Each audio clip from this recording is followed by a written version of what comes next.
नमस्कार, स्वागत है आपका एबीपी गंगा में। मैं अवधेश। दोपहर के 3 बज गए हैं। वक्त है उत्तर मांगे प्रदेश का। मानस पर विवाद, होगा स्वामी का हिसाब।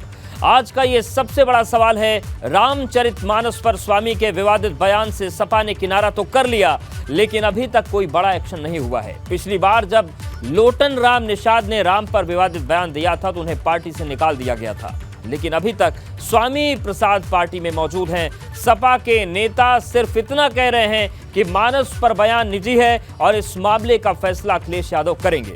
तो क्या अखिलेश यादव इस बयान को इग्नोर कर देंगे या पार्टी को नुकसान पहुंचाने वाली टिप्पणी के लिए बड़ी सजा मिलेगी? आज इसी सवाल का जवाब समझेंगे और इस बात को जानने की कोशिश करेंगे कि आखिर स्वामी प्रसाद मौर्य ऐसे बयान क्यों दे रहे हैं और इस पर क्या कार्रवाई।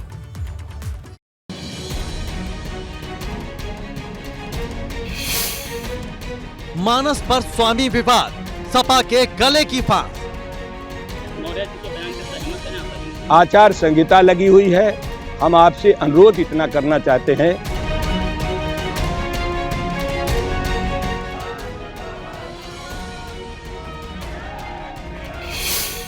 संतों में रोष गहरा, स्वामी ने लिया चुनाव की हार का बदला। जिनको करिया अक्षर भैंस बराबर सुनना जैसा प्रणवा भी नहीं आता, वे रामचरितमानस पर क्या टिप्पणी करने के अधिकारी हैं? भगवान उनको सद्बुद्धि दे, मैं तो यही कहूंगा। जिन्हें अभी पब्लिकों ने नकार दिया, दुनिया ने नकार दिया, जनता ने नकार दिया, वो रामचरितमानस पर टिप्पणी इसीलिए करते हैं।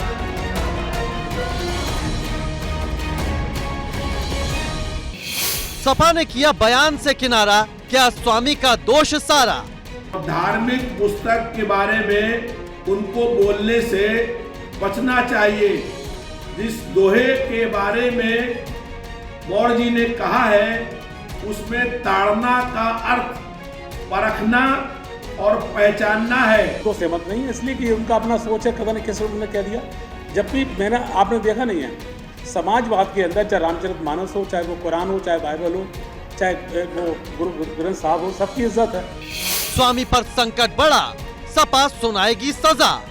सदा चले आई, वचन जाने पर वचन नहीं। क्या भारतीय जनता पार्टी के लोग चल रहे हैं भगवान राम के आदर्श?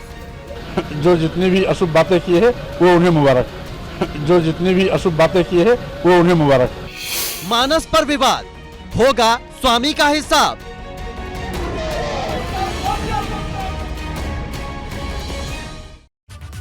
तो स्वामी प्रसाद मौर्य विवाद पर अब तक साधु संतों के बयान में आक्रोश नजर आ रहा है। शहर शहर विरोध प्रदर्शन देखने को मिल रहे हैं।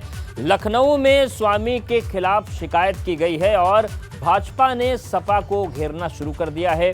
ओपी राजभर ने पार्टी से निकालने की मांग तक उठा दी है। समाजवादी पार्टी ने बयान से सीधे किनारा कर लिया है, साफ कह दिया है कि स्वामी का बयान है वो जाने। जो सपा है वो राम और कृष्ण के आदर्श पर चलती है।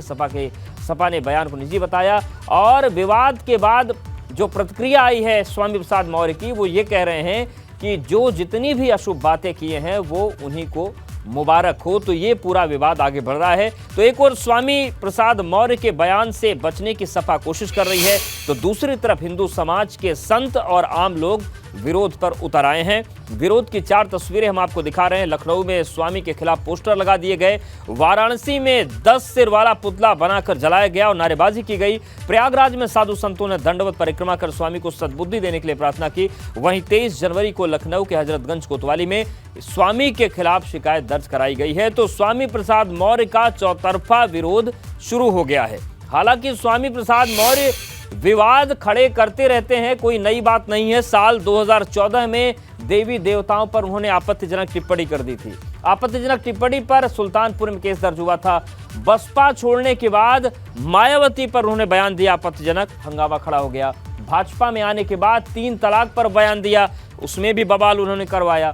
और सपा में आने के बाद भाजपा और आरएसएस पर उन्होंने विवादित बयान दिया। भाजपा और आरएसएस को नाग और खुद को नेवला बता दिया था स्वामी प्रसाद मौर्य ने। और अब रामचरितमानस पर जो उन्होंने बोला है उसमें एक बार फिर से बवाल खड़ा हो गया है। स्वामी जब भी पार्टी छोड़ते हैं या छोड़ना चाहते हैं तो कहा जाता है कि कोई न कोई विवाद जरूर खड़ा करते हैं, और इस बार विवाद के पीछे क्या मंशा है ये भी सवाल उठ रहा है। साफ नहीं है बात, लेकिन जो सूत्रों से पता चल रहा है उसके मुताबिक स्वामी प्रदेश अध्यक्ष समाजवादी पार्टी के बनना चाहते थे और इसके लिए सपा प्रदेश अध्यक्ष के सामने उन्होंने अपनी बात रखी। ये सूत्रों के हवाले से खबर है। राष्ट्रीय और प्रदेश कार्यकारिणी के समय अपनी बात रखी थी उन्होंने, सूत्रों के हवाले से जानकारी मिली, लेकिन बाहर से आए किसी नेता को कमान नहीं सौंपना चाहते थे अखिलेश और संगठन कमजोर होने की वजह से अखिलेश के पास विकल्प नहीं था। अखिलेश ने मंथन के बाद नरेश उत्तम पटेल को दोबारा प्रदेश अध्यक्ष बनाया। सपा कार्यकारिणी की बैठक के बाद से ही स्वामी और अखिलेश में कोल्ड वॉर की स्थिति है, ये जानकार बताते हैं और यही वजह है कि स्वामी प्रसाद अब माना जा रहा है कि उसी कोल्ड वॉर के मद्देनजर उन्होंने बयान दिया। अब सवाल यह भी उठता है कि वो बवाल करते हैं तो क्या अब नई जगह कोई उन्होंने ठिकाना ढूंढ लिया, ये भी देखने के लिए वाली बात है। चलिए मेहमानों का रुख कर लेते हैं। हमारे साथ स्वामी चक्रपाणी महाराज जी, अध्यक्ष हिंदू महासभा, और हमारे साथ सुचि विश्वास जुड़ गई हैं, प्रवक्ता कांग्रेस। शैलेश भी हमारे साथ जुड़ गए, हमारे सहयोगी। आप सभी का बहुत स्वागत है। शैलेश, सबसे पहले आपके पास आ रहे हैं, सियासी तौर पर क्या स्थितियां बनी हुई हैं लखनऊ में, क्या हो रहा है? क्योंकि ये बातें सामने आई थी कि अखिलेश यादव बहुत नाराज हैं, लेकिन अभी अखिलेश यादव का वर्जन नहीं आया है। देखिए, जैसे जैसे इस पूरे मामले में देरी हो रही है, यानी समाजवादी पार्टी की तरफ से फैसला अब तक कोई नहीं लिया गया है, अपना रुख स्पष्ट नहीं किया गया है, वैसे वैसे इसे लेकर जो लोगों में नाराजगी है वो और ज़्यादा बढ़ती जा रही है। आपको एक ताज़ा अपडेट देते हैं अपने दर्शकों को, अभी अभी एक और तहरीर दी गई है इस पूरे मामले को लेकर चौक कोतवाली में। हमारे साथ में देखिए, हम इस समय मौजूद है, पहले तो बता दें अवधेश, लेटे हुए हनुमान जी का मंदिर है, प्राचीन मंदिर है चौक इलाके में, यहाँ पर आप देख सकते हैं। और यहाँ पर ये जो बैनर है ये बताने के लिए काफ़ी है कि नाराजगी किस हद तक है, जिस पर एक स्वामी प्रसाद मौर्य की तस्वीर जिसे लाल रंग से क्रॉस किया और नीचे अधर्मी स्वामी प्रसाद मौर्य का इस मंदिर में प्रवेश वर्जित है। ये मंदिर प्रशासन की तरफ से, मंदिर प्रशासन के जो लोग हैं वो यहाँ पर बैठे हुए हैं, अलग अलग और संगठनों के लोग भी यहाँ पर बैठे हुए हैं। आगे की रणनीति भी तय हो रही है कि किस तरह से और मोर्चा खोलना है। बातचीत का सिलसिला इन्हीं लोगों से आगे बढ़ाते हैं और जानते हैं कि वो क्या कहना चाहते हैं इस मामले में। आपका नाम?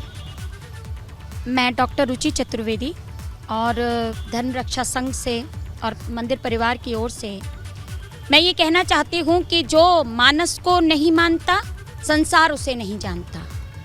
और दूसरी बात ये कहना चाहती हूँ कि जब सनातनी अपने हृदय में भगवान राम को बसाते हैं तो प्रभु श्री राम उन्हें शुभाशीष देते हैं, लेकिन जो नहीं मानते मानस को और भगवान राम को नहीं मानते हैं उनको फिर दंड उचित दंड देने का कार्य भी प्रभु करते हैं।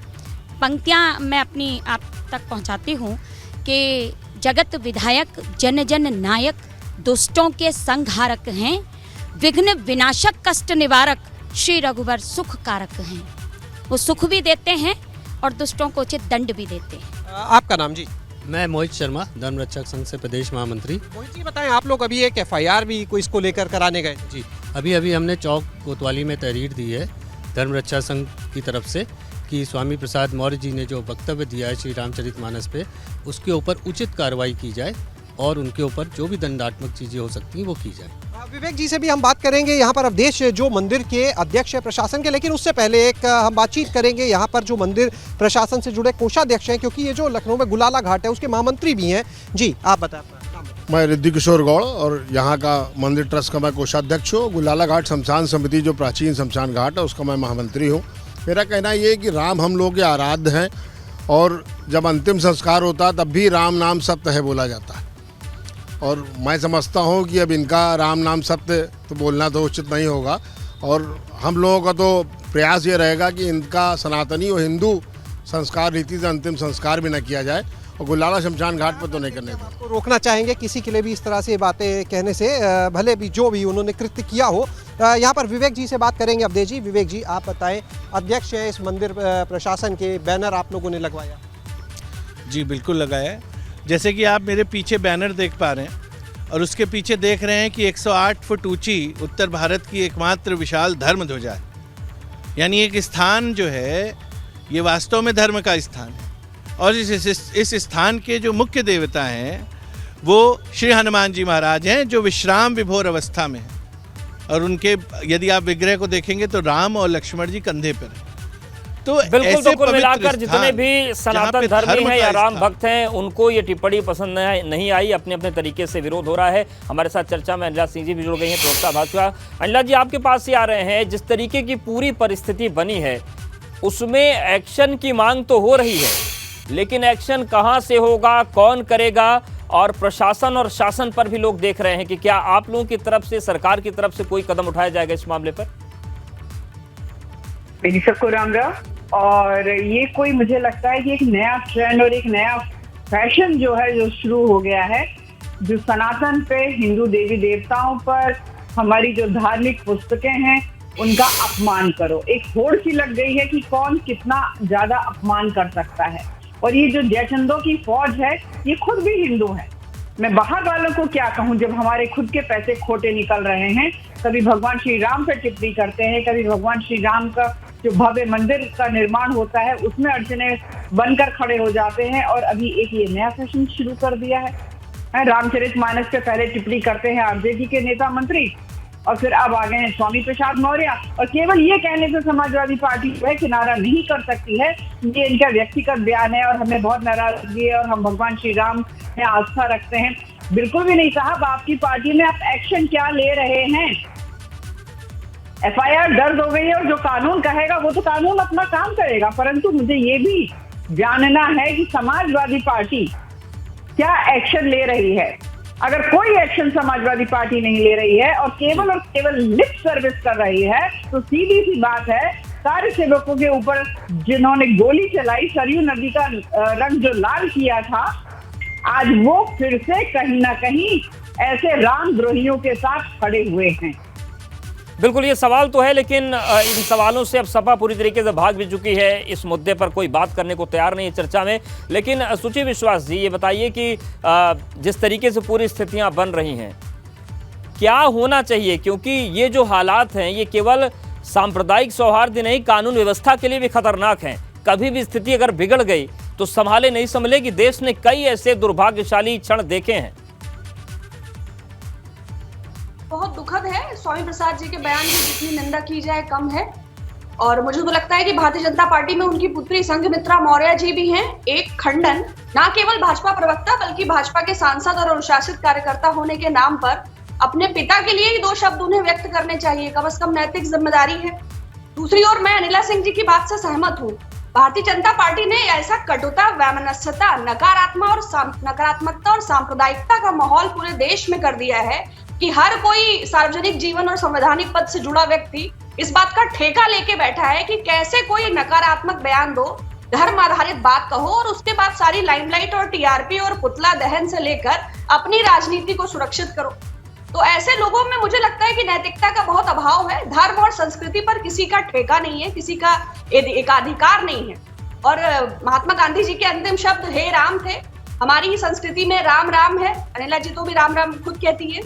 और जब अंत होता है तो राम नाम सत्य है।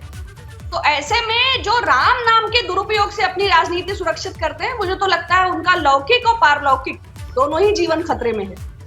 तो दुखद है और ऐसे बयानों की घोर निंदा करनी चाहिए। ये समाज को भी दूषित करते हैं, घृणा और कटुता में भी इजाफा करते हैं। और अगर इतना ही बोलने का शौक है श्रीमान स्वामी प्रसाद मौर्य जी को, मुझे लगता है कि 2 शब्द बोलने चाहिए। अभी तो ब्रजभूषण शरण इनका चैप्टर खत्म है, लेकिन क्या जो इन्वेस्टर्स समिट के नाम पर तमाम फर्जीवाड़ा है, कानून की अव्यवस्था है, बिल्कुल उस पर भी आएंगे। स्वामी चक्रपाणी महाराज जी हमारे साथ जुड़ गए हैं। चक्रपाणी जी, ये जो ट्रेंड चल रहा है, अब हर कोई ट्रेंड की बात कर रहा है, कोई एक बयान नहीं रहा। बिहार में वहाँ के शिक्षा मंत्री कह देंगे कि सांप और दूध लेके आ जाएंगे, यहाँ स्वामी प्रसाद मौर्य रामचरितमानस पर बोल देंगे, उसके बाद कहीं सरस्वती पूजन पर रोक लग जाएगी, फिर कहीं पर कोई कुछ बवाल खड़ा कर देगा। ये जो ट्रेंड चल रहा है कैसे रुकेगा? देखिए, यह लोग हताशा में है। जिस प्रकार से ये राजनीतिक रूप से हाशिए पे विपक्ष आ चुकी है, उसी का ये कहीं ना कहीं परिणाम वोट का ध्रुवीकरण करे। इसीलिए कभी बिहार में चंद्रशेखर जी, तो कभी उत्तर प्रदेश से प्रसाद मौर्य, कभी आप देखिए कितनी दुर्भाग्य की बात है कि बीजेपी से लड़ते लड़ते ये लोग राष्ट्र से लड़ने लगते हैं, बीजेपी से लड़ते लड़ते हिंदुत्व से लड़ने लगते हैं, बीजेपी से लड़ते लड़ते रामचरितमानस और भगवान श्री राम से लड़ने लगते हैं। तो ये बड़ा राजनीति का गिरता हुआ अवसर है और हिंदू समाज जो है निश्चित रूप से ऐसे लोगों को क्षमा नहीं करेगा।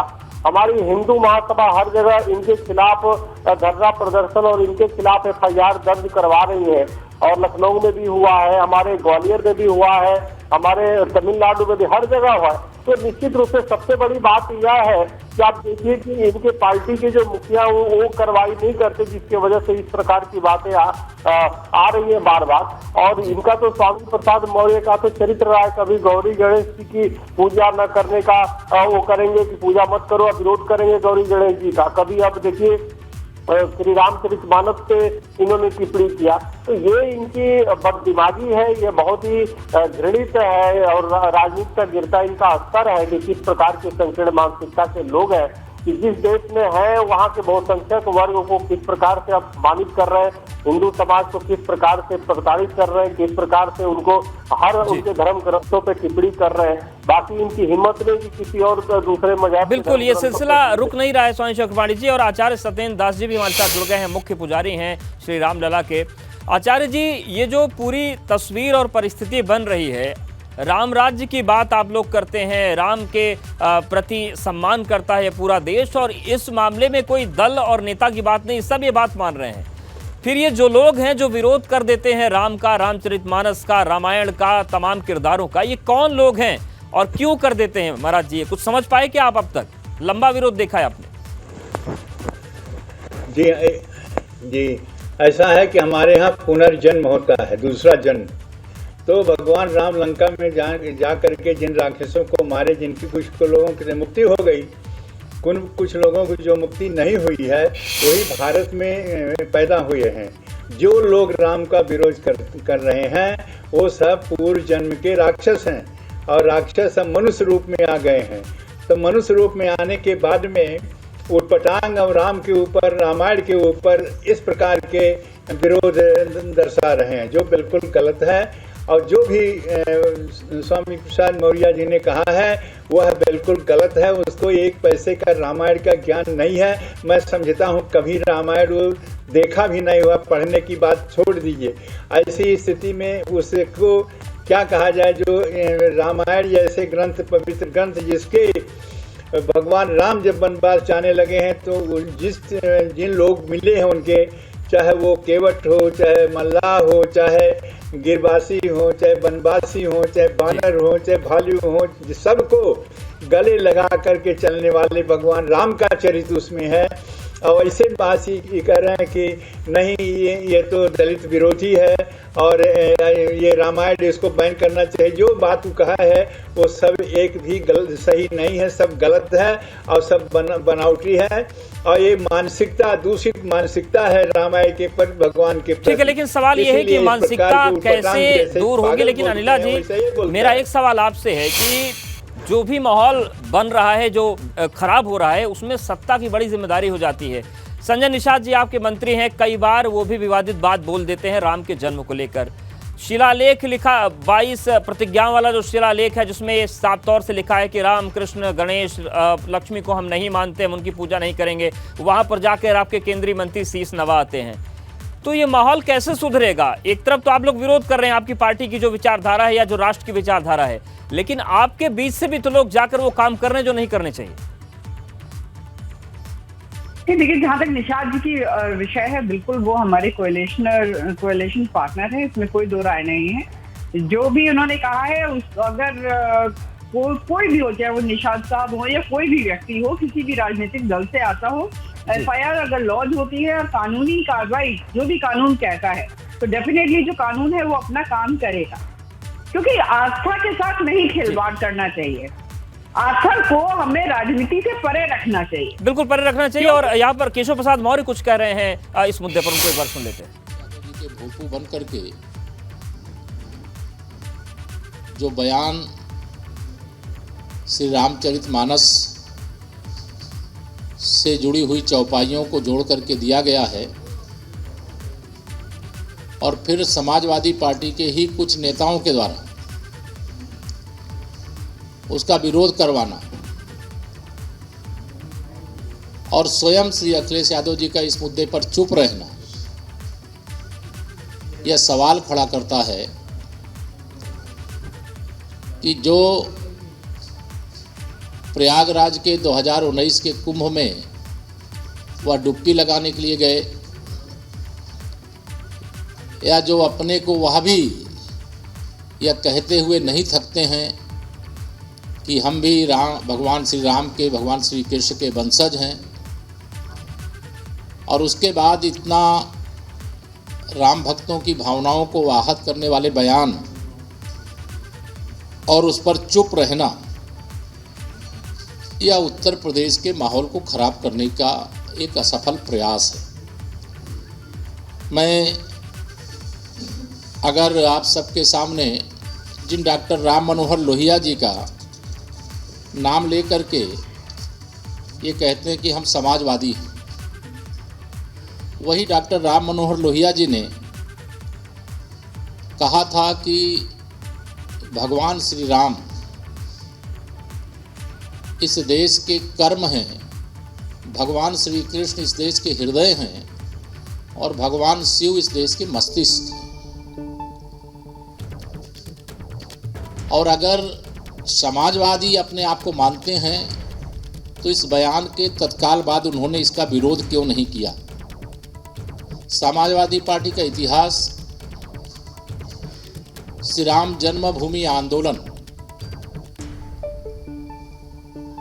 जिसका मैं भी एक सिपाही रहा हूं, किस प्रकार से जो राम भक्त अयोध्या में रामलला का दर्शन करने के लिए जा रहे थे, उनको गिरफ्तार करके जेल में ठूंस देने का काम, और किस प्रकार से 30 अक्टूबर और 2 देखिए, उत्तर प्रदेश के deputy CM Keshav Prasad Maurya press conference कर रहे हैं। उन्होंने राम मनोहर लोहिया का नाम लेते हुए सवाल उठाया है कि आखिर समाजवादी हैं तो क्या लोहिया की भी नहीं मानेंगे। इस पर भी चर्चा करेंगे। सभी मेहमान हमारे साथ बने हुए हैं। मानस विवाद पर जो स्वामी ने कहा है उस पर बवाल मचा हुआ है। आचार्य सत्येंद्र दास जी, हम आपके पास आ रहे हैं।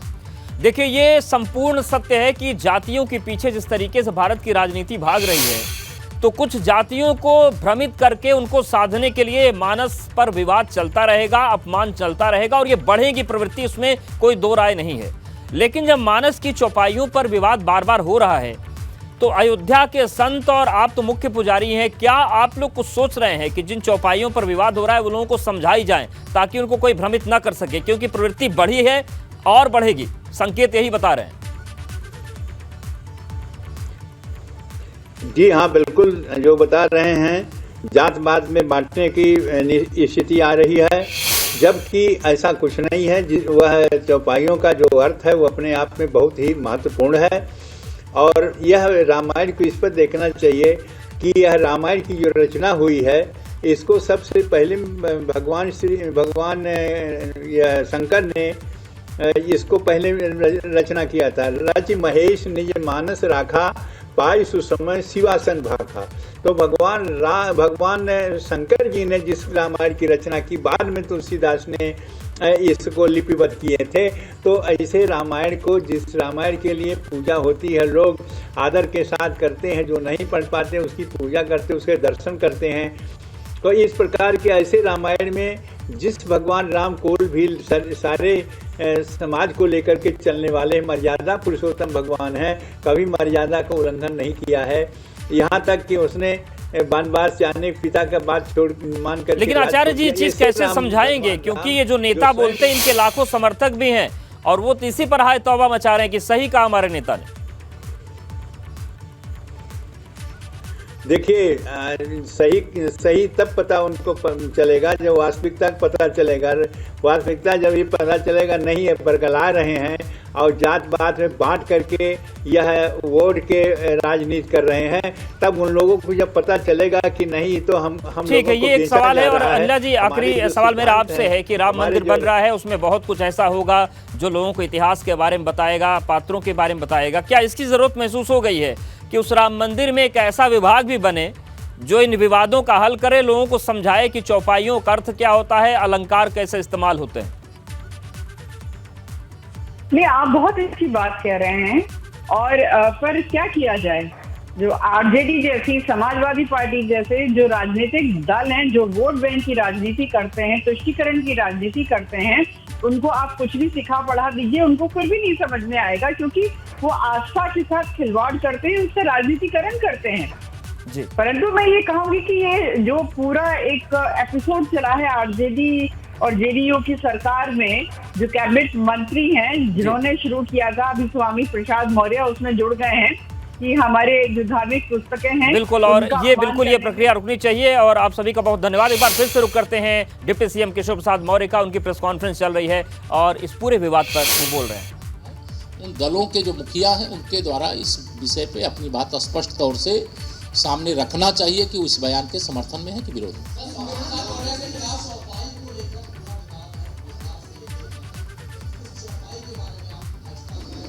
नहीं, हम तो श्री रामचरितमानस के एक एक अक्षर को श्री राम जी के नाम का, माता सीता जी के नाम का पूरे एक आदर्श मानते हैं, महामंत्र मानते हैं और हमारी आस्था और श्रद्धा है। और मुझे भी व्यक्तिगत तौर से एक राम भक्त होने के नाते मुझे भी इस प्रकार की बयानबाजी से चोट लगी। 1 to 1।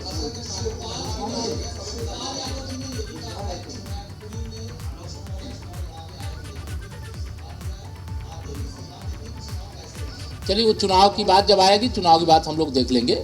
चुनाव की बातें तो आती रहेंगी और चुनाव के परिणाम भी आप सबके सामने बहुत जल्दी।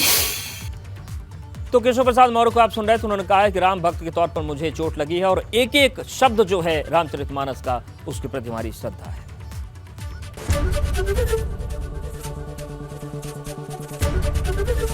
एबीपी गंगा, खबर आपकी, जुबान आपकी।